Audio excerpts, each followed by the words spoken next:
Hi ನಮಸ್ತೆ ಎಲ್ಲರಿಗೂ. ನಾನು ರುಕ್ಮಿಣಿ. ಇವತ್ತಿನ ಸಂಡೇ ಸ್ಪೆಷಲ್ ಆಗಿ ಒಂದು ಚಿಕನ್ ಬಿರಿಯಾನಿ ಮಾಡ್ತಾ ಇದ್ದೀನಿ. ನಾನಿಲ್ಲಿ ಕುಕ್ಕರಲ್ಲಿ ಏನು ಮಾಡ್ತಾ ಇಲ್ಲ, ಡೈರೆಕ್ಟ್ ಆಗಿ ತಪ್ಪಲೆಯಲ್ಲಿ ಮಾಡ್ತಾ ಇದ್ದೀನಿ. ಮತ್ತೆ ಸ್ವಲ್ಪ ಜಾಸ್ತಿ ಕ್ವಾಂಟಿಟಿಲಿ ಕೂಡ ಮಾಡ್ತಾ ಇದ್ದೀನಿ. ಸೂಪರ್ ಆಗಿ ಬರುತ್ತೆ ಮತ್ತೆ ಟೇಸ್ಟ್ ಕೂಡ ತಪ್ಪಲೆಯಲ್ಲಿ ಮಾಡಿರೋದ್ರಿಂದ ತುಂಬಾ ಡಿಫ್ರೆಂಟ್ ಆಗಿ ಬರುತ್ತೆ. ಹೇಗೆ ಮಾಡೋದು ಅಂತ ನೋಡ್ಕೊಳ್ಳೋಣ ಬನ್ನಿ. ಅದಕ್ಕಿಂತ ಮೊದಲು ಯಾರು ನನ್ನ ಚಾನಲ್ ನೋಡ್ತಾ ಇದ್ದೀರಾ ದಯವಿಟ್ಟು ಸಬ್ಸ್ಕ್ರೈಬ್ ಮಾಡ್ಕೊಳ್ಳಿ, ಶೇರ್ ಮಾಡಿ, ಲೈಕ್ ಮಾಡಿ, ಹಾಗೆ ಬೆಲ್ ಐಕನ್ ಕೂಡ ಕ್ಲಿಕ್ ಮಾಡಿ ಅಂತ ಕೇಳ್ಕೊಳ್ತೀನಿ. ಬನ್ನಿ ಈಗ ಹೇಗೆ ಮಾಡೋದು ಅಂತ ನೋಡ್ಕೊಳ್ಳೋಣ. ನಾನಿಲ್ಲಿ ಚಿಕನ್ ಬಿರಿಯಾನಿ ಮಾಡೋಕ್ಕೋಸ್ಕರ ಇಲ್ಲಿ ನೋಡಿ 1.5 kg ಆಗೋಷ್ಟು ನಾನು ಚಿಕನ್ನ ಚೆನ್ನಾಗಿ ತೊಳೆದು ಒಂದು 7-8 ಬಾರಿ ಚೆನ್ನಾಗಿ ತೊಳೆದು ನೀರೆಲ್ಲ ಶೋಧಿಸ್ಕೊಂಡು ತಗೊಂಡಿದ್ದೀನಿ. ಸ್ವಲ್ಪನೂ ನೀರಿರಬಾರ್ದು, ಆ ರೀತಿ ತಗೋಬೇಕಾಗತ್ತೆ. ಇದನ್ನು ತೆಗೆದು ಸೈಡಿಗೆ ಇಟ್ಕೊಂಡು ಈಗ ಇನ್ನೊಂದು ಪಾತ್ರೆಗೆ ನಾನಿಲ್ಲಿ 2.5 ಗ್ಲಾಸ್ನಷ್ಟು ಅಕ್ಕಿ ತಗೊಳ್ತಾ ಇದ್ದೀನಿ. ಅಂದರೆ 1.5 kg ಆಗೋಷ್ಟು ಅಕ್ಕಿ ಇದೆ ಇಲ್ಲಿ. 1.5 kg ಚಿಕನ್ಗೆ 1.5 kg ಆಗೋಷ್ಟು ಅಕ್ಕಿ ಯೂಸ್ ಮಾಡ್ತಾ ಇದ್ದೀನಿ. ನಾರ್ಮಲ್ ಅಕ್ಕಿ ಮನೇಲಿ ಯಾವ್ದು ತಗೊಂಡಿದ್ರು ಇರುತ್ತೆ ಅದನ್ನೇ ತಗೊಂಡಿದ್ದೀನಿ. ಬೇಕು ಅನ್ನೋರು ಬಾಸುಮತಿ ಅಕ್ಕಿ ಕೂಡ ಯೂಸ್ ಮಾಡ್ಬೋದು. ಇದನ್ನು ಕೂಡ ತೊಳ್ಕೊಂಡು ಮತ್ತೆ ನೀರು ಹಾಕಿ ಒಂದು 15ರಿಂದ 20 ನಿಮಿಷಗಳ ಕಾಲ ಇದನ್ನ ನೆನೆಯಕ್ಕೆ ಬಿಟ್ಬಿಡೋಣ. ಅಕ್ಕಿ ನೆನೆಯೋದ್ರಿಂದ ಬಿರಿಯಾನಿ ಕೂಡ ತುಂಬಾ ಉದ್ರಾಗಿ ಚೆನ್ನಾಗಿ ಬರುತ್ತೆ. ಹಾಗಾಗಿ ಇದನ್ನು ಕೂಡ ನೆನೆಸ್ಬಿಟ್ಟು ನೆನೆಯಕ್ಕೆ ಇಟ್ಬಿಟ್ಟು ಒಂದು 10 ನಿಮಿಷ ಒಂದು 30 ನಿಮಿಷಗಳ ಕಾಲ ನೆನೆಯಕ್ಕೆ ಬಿಡೋಣ. ಈಗ ಇದಕ್ಕೊಂದು ಮಸಾಲೆ ರೆಡಿ ಮಾಡ್ಕೊಳ್ಳೋಣ. ಮಸಾಲೆ ರೆಡಿ ಮಾಡ್ಕೊಳ್ಳೋಕ್ಕೋಸ್ಕರ ಒಂದು ಮಿಕ್ಸಿ ಜಾರಿಗೆ ಒಂದು 7-8 ಹಸಿರು ಮೆಣಸಿನ್ಕಾಯಿ ಸೇರಿಸ್ಕೊಳ್ತಾ ಇದ್ದೀನಿ. ಜೊತೆಗೆ ಎಷ್ಟು ಆಗುತ್ತೆ ಅಷ್ಟು 1 ಹಿಡಿ ಆಗೋಷ್ಟು ನಾನಿಲ್ಲಿ ಪುದೀನ ಸೇರಿಸ್ಕೊಳ್ತಾ ಇದ್ದೀನಿ. ಜೊತೆಗೆ 1 ಹಿಡಿ ಆಗೋಷ್ಟು ನಾನಿಲ್ಲಿ ಕೊತ್ತಂಬರಿ ಸೊಪ್ಪು ಕೂಡ ಸೇರಿಸ್ಕೊಳ್ತಾ ಇದ್ದೀನಿ. ಆದಷ್ಟು ನಾಟಿ ಕೊತ್ತಂಬರಿ ಸೊಪ್ಪು ತಗೊಳ್ಳಿ, ಟೇಸ್ಟ್ ತುಂಬಾನೇ ಚೆನ್ನಾಗಿ ಬರುತ್ತೆ. ಇದಕ್ಕೆ ಸ್ವಲ್ಪ ನೀರು ಸೇರಿಸ್ಕೊಂಡು ಇದನ್ನು ಕೂಡ ರುಬ್ಕೊಳ್ತೀನಿ. ನೋಡಿ ರುಬ್ಕೊಂಡಿದ್ದೀನಿ ಕೂಡ. ಇದು ಕೂಡ ತೆಗೆದು ಇವಾಗ ಸೈಡಲ್ಲಿ ಎತ್ತಿಟ್ಕೊಂಡು ಈಗ ಬಿರಿಯಾನಿ ಮಾಡೋಕ್ಕೋಸ್ಕರ ಸ್ಟವ್ ಮೇಲೆ ಒಂದು ಪಾತ್ರೆ ಇಟ್ಕೊಂಡಿದ್ದೀನಿ. ದೊಡ್ಡ ಪಾತ್ರೆ ಇಟ್ಕೊಂಡಿದ್ದೀನಿ. ಇಲ್ಲಿ ಪಾತ್ರೆಗೆ ಒಂದು 5-6 ಸ್ಪೂನ್ ತುಪ್ಪ ಸೇರಿಸ್ಕೊಳ್ತಾ ಇದ್ದೀನಿ. ಪಾತ್ರೆ ಸ್ವಲ್ಪ ಕಾಯ್ಕೊಂಡಿತ್ತು. ಈಗ ಅದಕ್ಕೆ ಸ್ವಲ್ಪ ಎಣ್ಣೆ ನೋಡಿಕೊಂಡು ಸೇರಿಸ್ಕೊಳ್ಳೋಣ. ಸ್ವಲ್ಪ ಜಾಸ್ತಿನೇ ಎಣ್ಣೆ ಸೇರಿಸ್ಕೊಳ್ತಾ ಇದ್ದೀನಿ.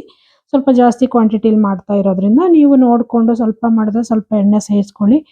ಆಮೇಲೆ ಸ್ವಲ್ಪ ಸ್ಪೈಸಸ್ಗಳನ್ನ ಸ್ವಲ್ಪ ನಾನು ಕಮ್ಮಿನೇ ಯೂಸ್ ಮಾಡ್ತಾ ಇದ್ದೀನಿ. ಸ್ಪೈಸಸ್ಗಳನ್ನ ಇಲ್ಲಿ ಚಕ್ಕೆ, ಲವಂಗ, ಪಲಾವ್ ಎಲೆ, ಆಮೇಲೆ ಸೋಂಕಾಳು, ಆಮೇಲೆ ಮರಾಠಿ ಮೊಗ್ಗು ಎಲ್ಲಾನು ಹಾಕ್ಕೊಂಡಿದ್ದೀನಿ. ಒಂದ್ಸಲ ಇದನ್ನ ಚಮಚದಲ್ಲಿ ಕೈ ಆಡಿಸ್ಕೊಂಡು ನೋಡಿ ಇಲ್ಲಿ ಮೀಡಿಯಂ ಸೈಜ್ದು ಒಂದು 5ರಿಂದ 6 ಈರುಳ್ಳಿನ ನನಗೆ ಉದ್ದುದ್ದ ಕಟ್ ಮಾಡಿ ಸೇರಿಸ್ಕೊಂಡಿದ್ದೀನಿ. ಆಮೇಲೆ ಒಂದು 7-8 ಹಸಿರು ಮೆಣಸಿನ್ಕಾಯಿ ಕೂಡ ಉದ್ದುದ್ದ ಕಟ್ ಮಾಡಿ ಹಾಕ್ಕೊಂಡಿದ್ದೀನಿ. ನೋಡಿ ಇದೆರಡೂ ಚೆನ್ನಾಗಿ ಫ್ರೈ ಮಾಡ್ಕೋಬೇಕು. ಇದರಲ್ಲಿರೋ ಹಸಿ ಸ್ಮೆಲ್ ಎಲ್ಲ ಹೋಗಿ ಇದೊಂದು ಕಂದು ಬಣ್ಣಕ್ಕೆ ಬರಬೇಕು. ಅಲ್ಲಿವರೆಗೂ ಈರುಳ್ಳಿ ಮತ್ತು ಹಸಿರು ಮೆಣಸಿನ್ಕಾಯಿನ ಹೈ ಫ್ಲೇಮಲ್ಲಿ ಇಟ್ಕೊಂಡು ಚೆನ್ನಾಗಿ ಫ್ರೈ ಮಾಡ್ಕೊಳ್ಳೋಣ. ಇದನ್ನು ನಾವೆಷ್ಟು ಈರುಳ್ಳಿನ ಚೆನ್ನಾಗಿ ಫ್ರೈ ಮಾಡ್ಕೊಳ್ತೀವೋ ಬಿರಿಯಾನಿ ಕೂಡ ಅಷ್ಟೇ ಚೆನ್ನಾಗಿ ಬರುತ್ತೆ ಕೂಡ. ಆದಷ್ಟು ಈರುಳ್ಳಿನ ಜಾಸ್ತಿ ಯೂಸ್ ಮಾಡಬೇಕು, ತುಂಬ ಚೆನ್ನಾಗಿರುತ್ತೆ. ನೋಡಿ ಇವಾಗ ಈರುಳ್ಳಿ ಕೂಡ ಚೆನ್ನಾಗಿ ಕಂದು ಬಣ್ಣ ಬಂದು ಚೆನ್ನಾಗಿ ಫ್ರೈ ಆಗಿದೆ. ಎಷ್ಟು ಫ್ರೈ ಆದರೆ ಸಾಕು. ಇವಾಗ ನಾನು ಒಂದು ಮೀಡಿಯಂ ಸೈಜು 3 ಟೊಮೊಟೊ ಹಣ್ಣನ್ನು ನೋಡಿ ಉದ್ದುದ್ದ ಕಟ್ ಮಾಡಿ ಸೇರಿಸ್ಕೊಳ್ತಾ ಇದ್ದೀನಿ. ಇದನ್ನು ಸ್ವಲ್ಪ ಇದರಲ್ಲಿ ಮಿಕ್ಸ್ ಮಾಡ್ಕೊಳ್ಳೋಣ. ಸ್ವಲ್ಪ ಸಾಫ್ಟ್ ಆಗೋವರೆಗೂ ಮಿಕ್ಸ್ ಮಾಡ್ಕೊಳ್ಳೋಣ. ಇದನ್ನು ಜಾಸ್ತಿ ಸಾಫ್ಟ್ ಆಗೋದೇನು ಬೇಡ. ಮಸಾಲೆ ಹಾಕಿದಾಗ ಅದ್ರ ಜೊತೆಗೆ ಚೆನ್ನಾಗಿ ಬೇಯ್ಕೊಳ್ಳುತ್ತೆ ಇದು. ಹಾಗಾಗಿ ಇದನ್ನು ಕೂಡ ಒಂದು 30 ನಿಮಿಷಗಳ ಕಾಲ ಚೆನ್ನಾಗಿ ನೋಡಿ ಈ ರೀತಿ ಸಾಫ್ಟ್ ಆಗೋವರೆಗೂ ತುಪ್ಪ ಮತ್ತು ಎಣ್ಣೆ ಈರುಳ್ಳಿ ಜೊತೆಲಿ ಅದನ್ನು ಕೂಡ ಫ್ರೈ ಮಾಡ್ಕೊಂಡಿದ್ದಾಗಿದೆ. ಈಗ ನಾವು ರುಬ್ಬಿಟ್ಕೊಂಡಿರುವಂತಹ ಮಸಾಲೆನ ನೋಡಿ ಇದ್ರ ಜೊತೆಗೆ ಸೇರಿಸ್ಕೊಳ್ತಾ ಇದ್ದೀನಿ. ಆಮೇಲೆ ಒಂದು ದೊಡ್ಡ ಸ್ಪೂನಲ್ಲಿ 1 ಸ್ಪೂನ್ ಆಗೋಷ್ಟು ನಾನಿಲ್ಲಿ ಶುಂಠಿ ಬೆಳ್ಳುಳ್ಳಿ ಪೇಸ್ಟ್ ಯೂಸ್ ಮಾಡ್ತಾ ಇದ್ದೀನಿ. ಟೋಟಲ್ 1.5 ಸ್ಪೂನ್ ಆಗೋಷ್ಟು ಆಗುತ್ತೆ. ಆಮೇಲೆ 1.5 ಸ್ಪೂನ್ ಆಗೋಷ್ಟು ಖಾರ ಪುಡಿ, ಆಮೇಲೆ 1.5 ಸ್ಪೂನ್ ಆಗೋಷ್ಟು ಇಲ್ಲಿ ಧನಿಯಾ ಪೌಡರು, ಆಮೇಲೆ 1.5 ಸ್ಪೂನ್ ಆಗೋಷ್ಟು ನಾನಿಲ್ಲಿ ಬಿರಿಯಾನಿ ಪೌಡರ್ ಯೂಸ್ ಮಾಡ್ತಾ ಇದ್ದೀನಿ.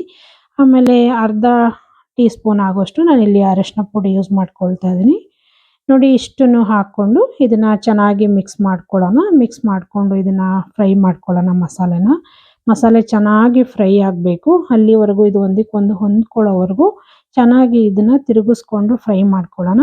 ನೋಡಿ ಶುಂಠಿ ಬೆಳ್ಳುಳ್ಳಿ ಪೇಸ್ಟ್ ಇಲ್ಲ ಅಂತ ಹೇಳೋರು ಒಂದು 5ರಿಂದ 6 ಗೆಡ್ಡೆ ಬೆಳ್ಳುಳ್ಳಿ, ಒಂದು 4 ಇಂಚ್ ಆಗೋಷ್ಟು ಶುಂಠಿ ಕೂಡ ಹಾಕ್ಕೊಂಡು ಖಾರದ ಜೊತೆನೇ ರುಬ್ಕೊಂಡ್ರೆ ತುಂಬಾ ಚೆನ್ನಾಗಿರುತ್ತೆ. ನೋಡಿ ಮಸಾಲೆ ಕೂಡ ಚೆನ್ನಾಗಿ ಫ್ರೈ ಆಗಿ ನೋಡಿ ಚೆನ್ನಾಗಿ ಒಂದು ಉಂಡೆ ಆಗೋ ಥರ ಮಸಾಲೆ ರೆಡಿಯಾಗಿದೆ. ಒಂದಕ್ಕೊಂದು ಅಂಟ್ಕೊಂಡು ಈ ರೀತಿ ಬರಬೇಕು. ಈಗ ಇದಕ್ಕೆ ಒಂದು ಅರ್ಧ ಕಪ್ ಆಗೋಷ್ಟು ನಾನಿಲ್ಲಿ ಗಟ್ಟಿ ಮೊಸರು ಯೂಸ್ ಮಾಡ್ತಾ ಇದ್ದೀನಿ. ಮೊಸರು ಕೂಡ ಯೂಸ್ ಮಾಡೋದ್ರಿಂದ ಮೊಸರು ಬಿರಿಯಾನಿ ಒಂದೊಳ್ಳೆ ಫ್ಲೇವರ್ ಕೊಡುತ್ತೆ. ನೋಡಿ ಮಸಾಲೆ ಜೊತೆಗೆ ಮೊಸರು ಕೂಡ ಚೆನ್ನಾಗಿ ಹೊಂದ್ಕೋಬೇಕು. ನೋಡಿ ಅಲ್ಲಿವರೆಗೂ ಅದನ್ನು ಕೂಡ ಚೆನ್ನಾಗಿ ಮಿಕ್ಸ್ ಮಾಡಿಕೊಂಡು ಬೇಯಿಸ್ಕೊಂಡಿದ್ದೀನಿ. ನೋಡಿ ಎಣ್ಣೆ ಎಲ್ಲ ರಿಲೀಸ್ ಆಗಿದೆ. ಈ ರೀತಿ ಎಣ್ಣೆ ರಿಲೀಸ್ ಆಗಬೇಕು. ಮಸಾಲೆ ಕೂಡ ಚೆನ್ನಾಗಿ ಫ್ರೈ ಆಗಿ ಒಂದೊಳ್ಳೆ ಫ್ಲೇವರ್ ಬರ್ತಾ ಇದೆ. ಅಲ್ಲಿವರೆಗೂ ನಾವು ಮಸಾಲೆನ ಚೆನ್ನಾಗಿ ಫ್ರೈ ಮಾಡ್ಕೋಬೇಕಾಗತ್ತೆ. ಈಗ ಮಸಾಲೆ ಎಲ್ಲ ಚೆನ್ನಾಗಿ ಫ್ರೈ ಆದಮೇಲೆ ನಾನಿಲ್ಲಿ ಚಿಕನ್ ತೊಳೆದಿಟ್ಕೊಂಡಿದ್ನಲ್ಲ ಅದನ್ನು ಸೇರಿಸ್ಕೊಳ್ತಾ ಇದ್ದೀನಿ. 1.5 kg ಆಗೋಷ್ಟು ನಾನಿಲ್ಲಿ ಚಿಕನ್ ತೊಗೊಂಡಿದ್ದೆ. ನೋಡಿ ಜೊತೆಗೆ ಈಗ ನಾನು ಒಂದೇ ಸರಿ ಉಪ್ಪು ಕೂಡ ಹಾಕ್ಕೊಳ್ತಾ ಇದ್ದೀನಿ. ಇಷ್ಟನ್ನು ಹಾಕ್ಕೊಂಡು ಇದನ್ನು ಚೆನ್ನಾಗಿ ಮಿಕ್ಸ್ ಮಾಡ್ಕೊಳ್ಳೋಣ. ನೋಡಿ ಈ ರೀತಿ ತಿರ್ಕೊಂಡು ಮಿಕ್ಸ್ ಮಾಡ್ಕೋಬೇಕು. ಒಂದು 5ರಿಂದ 6 ನಿಮಿಷ ಚಿಕನ್ನು ಮಸಾಲೆಯಲ್ಲಿ ಚೆನ್ನಾಗಿ ಮಿಕ್ಸ್ ಆಗಿ ಬೇಯಬೇಕು. ಅಲ್ಲಿವರೆಗೂ ಇದನ್ನು ಚೆನ್ನಾಗಿ ಬೇಯಿಸ್ಕೊಳ್ಳೋಣ. ನೋಡಿ ಈ ಥರ ತಿರ್ಕೊಂಡು ಪ್ಲೇಟ್ ಮುಚ್ಚಿಬಿಟ್ಟು ಒಂದು 5ರಿಂದ 6 ನಿಮಿಷ ನಾನು ಇದನ್ನು ತಿರ್ಕೊಂಡು ಬೇಯಿಸ್ಕೊಂಡಿದ್ದೀನಿ. ನೋಡಿ ಎಣ್ಣೆ ಎಲ್ಲ ಎಷ್ಟು ಚೆನ್ನಾಗಿ ರಿಲೀಸ್ ಆಗಿದೆ ಕೂಡ. ಈ ರೀತಿ ಚಿಕನ್ ಕೂಡ ಜಾಸ್ತಿ ಬೇಯಿಸಬಾರ್ದು.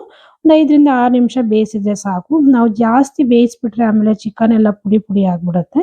ಇವಾಗ ನಾನಿಲ್ಲಿ 5 ಗ್ಲಾಸ್ ಆಗೋಷ್ಟು ನೀರು ಸೇರಿಸ್ಕೊಳ್ತಾ ಇದ್ದೀನಿ. ನಾನು 2.5 ಗ್ಲಾಸ್ ಅಷ್ಟು ಅಕ್ಕಿ ತೊಗೊಂಡಿದ್ದೆ.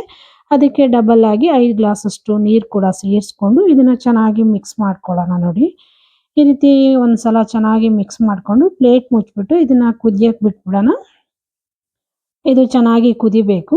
ಅಲ್ಲಿವರೆಗೂ ಇದನ್ನು ಬಿಟ್ಟಿದ್ದೆ. ನೋಡಿ ಕುದೀತಾ ಇದೆ ಕೂಡ ಇವಾಗ ಇನ್ನೊಂದ್ಸಲ ಇದನ್ನು ಚೆನ್ನಾಗಿ ಚಮಚದ ಸಹಾಯದಿಂದ ಮಿಕ್ಸ್ ಮಾಡ್ಕೊಳ್ಳೋಣ. ಹೇಗೆ ನೋಡಿ ಈ ರೀತಿ ನೀಟಾಗಿ ಮಿಕ್ಸ್ ಮಾಡ್ಕೊಳ್ಳೋಣ. ತಳ ಎಲ್ಲ ಇಡಿಸ್ಬಾರ್ದು. ಆ ರೀತಿ ಇವಾಗ ಚೆನ್ನಾಗಿ ಮಿಕ್ಸ್ ಮಾಡಿಕೊಂಡು ನೋಡಿ ಅಕ್ಕಿ ಕೂಡ ಒಂದು 30 ನಿಮಿಷಗಳ ಕಾಲ ಕಾದಿತ್ತು, ನೆಂದಿತ್ತು. ಇವಾಗ ಅದನ್ನ ನೀರೆಲ್ಲ ಶೋಧಿಸ್ಕೊಂಡು ಸೇರಿಸ್ಕೊಳ್ತಾ ಇದ್ದೀನಿ. 1.5 kg ಆಗೋಷ್ಟು ಅಕ್ಕಿ ತೊಗೊಂಡಿನಿ. ಆಮೇಲೆ ಇಲ್ಲಕ್ಕಷ್ಟೇ ಒಂದು ಅರ್ಧ ಹಿಡಿ ಆಗೋಷ್ಟು ಪುದೀನ ಮತ್ತು ಒಂದು ಅರ್ಧ ಹಿಡಿ ಆಗೋಷ್ಟು ಕೊತ್ತಂಬರಿ ಸೊಪ್ಪು ಎರಡನ್ನೂ ಕಟ್ ಮಾಡಿ ಇಲ್ಲಿ ಸೇರಿಸ್ಕೊಂಡಿದ್ದೀನಿ ಇದ್ರ ಜೊತೆಗೆ. ಇವಾಗ ಇದನ್ನು ನಿಧಾನವಾಗಿ ಮಿಕ್ಸ್ ಮಾಡ್ಕೊಳ್ಳೋಣ. ಫಾಸ್ಟಾಗೆಲ್ಲ ಮಿಕ್ಸ್ ಮಾಡಬಾರ್ದು. ಅಕ್ಕಿ ನೆಂದಿರೋದ್ರಿಂದ ಕಟ್ಟಾಗೋ ಚಾನ್ಸಸ್ ಇರುತ್ತೆ. ಹಾಗಾಗಿ ನೋಡಿಕೊಂಡು ನಿಧಾನವಾಗಿ ಮಿಕ್ಸ್ ಮಾಡಿಕೊಂಡು ಪ್ಲೇಟ್ ಮುಚ್ಕೊಂಡು ಇದನ್ನು ಮತ್ತೆ ಬೇಯಿಸ್ಕೊಳ್ಳೋಣ. ಹೈ ಫ್ಲೇಮಲ್ಲೇ ಇಟ್ಕೊಂಡು ಇವಾಗ ಬೇಯಿಸ್ಕೊಳ್ತಾ ಇದ್ದೀನಿ. ಇದನ್ನು ನೋಡಿ ಒಂದ್ಸಲ ಬೇಯಿಸ್ಕೊಂಡು ತೆಗೆದು ತೋರಿಸ್ತಾ ಇದ್ದೀನಿ. ಕುದೀತಾ ಇದೆ ಚೆನ್ನಾಗಿ. ಲೈಟಾಗಿ ಒಂದ್ಸಲ ಈ ರೀತಿ ಮಿಕ್ಸ್ ಮಾಡ್ಕೊಳ್ಳೋಣ. ತುಂಬ ಫಾಸ್ಟಾಗೆಲ್ಲ ಮಿಕ್ಸ್ ಮಾಡ್ಕೊಬಾರ್ದು. ನಾವು ತಪ್ಪಲೆಯಲ್ಲಿ ಮಾಡ್ತಾ ಇರೋದ್ರಿಂದ ಆಗಾಗ ಮುಚ್ಚಿ ಪ್ಲೇಟನ್ನ ತೆಗೆದು ನಾವು ನಿಧಾನವಾಗಿ ತಿರುಕೊಂಡು ಬೇಯಿಸ್ಕೋಬೇಕಾಗತ್ತೆ.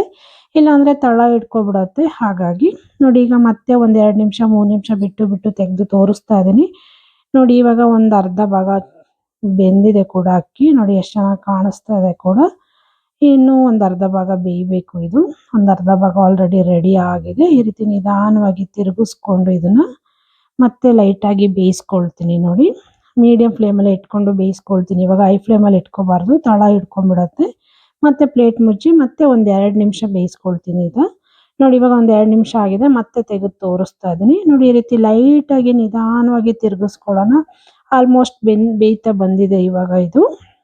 ನೋಡಿ ಲೈಟಾಗಿ ಒಂದ್ಸಲ ಇದನ್ನೆಲ್ಲ ಈ ರೀತಿ ಸೆಟ್ ಮಾಡ್ಕೊಂಡ್ಬಿಟ್ಟು ಚಮಚದ ಸಹಾಯದಿಂದ ಸೆಟ್ ಮಾಡಿಕೊಂಡು ಪ್ಲೇಟ್ ಮುಚ್ಚಿ ಇದನ್ನು ಸೈಡಿಗೆ ತೆಗೆದು ಇಟ್ಬಿಟ್ಟು ಸ್ಟವ್ ಮೇಲೆ ಒಂದು ಹಂಚು ಇಟ್ಕೊಳ್ತೀನಿ. ನಾನು ತಪ್ಪಲೆಯಲ್ಲಿ ಮಾಡ್ತಾ ಇರೋದ್ರಿಂದ ಹಂಚು ಸ್ಟವ್ ಮೇಲೆ ಇಟ್ಕೊಂಡು ಹಂಚು ಚೆನ್ನಾಗಿ ಕಾದ್ಮೇಲೆ ತಪ್ಪಲೆನ ತೆಗೆದು ಹಂಚಿನ ಮೇಲೆ ಇಟ್ಕೊಳ್ತಾ ಇದ್ದೀನಿ. ನೋಡಿ ಈ ರೀತಿ ನಾವು ಮಾಡೋದ್ರಿಂದ ತಳ ಇಟ್ಕೊಳ್ಳೋದಿಲ್ಲ.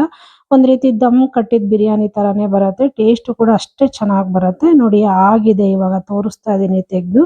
ಒಂದು 10 ನಿಮಿಷಗಳ ಕಾಲ ಸ್ಟವ್ ಮೇಲೆ ಇಟ್ಕೊಂಡು ಹಂಚಿನ ಮೇಲೆ ಇದನ್ನು ಬೇಯಿಸ್ಕೊಂಡಿದ್ದೆ. ನೋಡಿ ಎಷ್ಟು ಸೂಪರಾಗಿ ರೆಡಿ ಆಗಿದೆ ಅಂತೇಳಿ. ಸ್ವಲ್ಪನೂ ಅಂಟ್ತಾ ಇಲ್ಲ. ಅಷ್ಟು ಬಿಡಿಯಾಗಿ ಅನ್ನ ಕೂಡ ಬಂದಿದೆ. ಅಕ್ಕಿ ನೆನೆಸಿ ಮಾಡಿರೋದ್ರಿಂದ ಇದನ್ನು ಮುಚ್ಚಿ ಇಟ್ಬಿಟ್ಟು ಮತ್ತೆ ಒಂದು 5 ನಿಮಿಷ ಆದಮೇಲೆ ನೋಡಿ ಸರ್ವ್ ಮಾಡ್ಕೊಳ್ಳೋಣ. ತೆಗೆದು ತೋರಿಸ್ತಾ ಇದ್ದೀನಿ. ನೋಡಿ ಸೂಪರಾಗಿ ಬಿರಿಯಾನಿ ಅಂತೂ ತುಂಬ ಟೇಸ್ಟಾಗಿ ಅಷ್ಟೇ ಸಖತ್ತಾಗಿ ಕೂಡ ಬಂದಿದೆ. ನೀವು ಒಂದ್ಸಲ ಕುಕ್ಕರಲ್ಲಿ ಏನಾದರೂ ಮಾಡಲಿಲ್ಲ, ತಪ್ಪಲೆಯಲ್ಲಿ ಮಾಡ್ತಾ ಇದ್ದೀವಿ ಅನ್ನೋರಾದರೆ ಈ ರೀತಿ ಒಂದ್ಸಲ ನೀವು ಕೂಡ ಟ್ರೈ ಮಾಡಿ ನೋಡಿ ಹೇಗೆ ಬಂತು ಅಂತ ತಿಳಿಸಿ. ನೋಡಿ ಇಷ್ಟೇ, ಇದು ತಪ್ಪಲೆಯಲ್ಲಿ ಮಾಡಿರೋಂಥ ಚಿಕನ್ ಬಿರಿಯಾನಿ ಸಂಡೇ ಸ್ಪೆಷಲು. ಸೂಪರಾಗಿ ಟೇಸ್ಟಿಯಾಗಿ ಸ್ಪೈಸಿಯಾಗಿ ಮಾಡಿದ್ದೀನಿ. ಸರ್ವ್ ಮಾಡ್ಕೊಳ್ತಾ ಇದ್ದೀನಿ ಇವಾಗ. ನೋಡಿ ಈ ಚಿಕನ್ ಬಿರಿಯಾನಿ ರೆಸಿಪಿ ನಿಮಗೆಲ್ಲ ಇಷ್ಟ ಆಯಿತು ಅಂದ್ಕೊಳ್ತೀನಿ. ಇಷ್ಟ ಆದರೆ ದಯವಿಟ್ಟು ಶೇರ್ ಮಾಡಿ, ಲೈಕ್ ಮಾಡಿ, ಸಬ್ಸ್ಕ್ರೈಬ್ ಮಾಡ್ಕೊಳ್ಳಿ. ಹಾಗೆ ಪಕ್ಕದಲ್ಲಿರೋ ಬೆಲ್ ಐಕನ್ ಕೂಡ ಕ್ಲಿಕ್ ಮಾಡಿ ಅಂತ ಕೇಳ್ಕೊಳ್ತೀನಿ. ನಾನು ಯಾವುದೇ ವಿಡಿಯೋ ಹಾಕಿದರೂ ನಿಮಗೆ ನೋಟಿಫಿಕೇಶನ್ ಬರುತ್ತೆ. ದಯವಿಟ್ಟು ಹೀಗೆ ನೋಡ್ತಾ ಇರಿ, ಸಪೋರ್ಟ್ ಮಾಡ್ತಾ ಇರಿ ಅಂತ ಕೇಳ್ಕೊಳ್ತೀನಿ.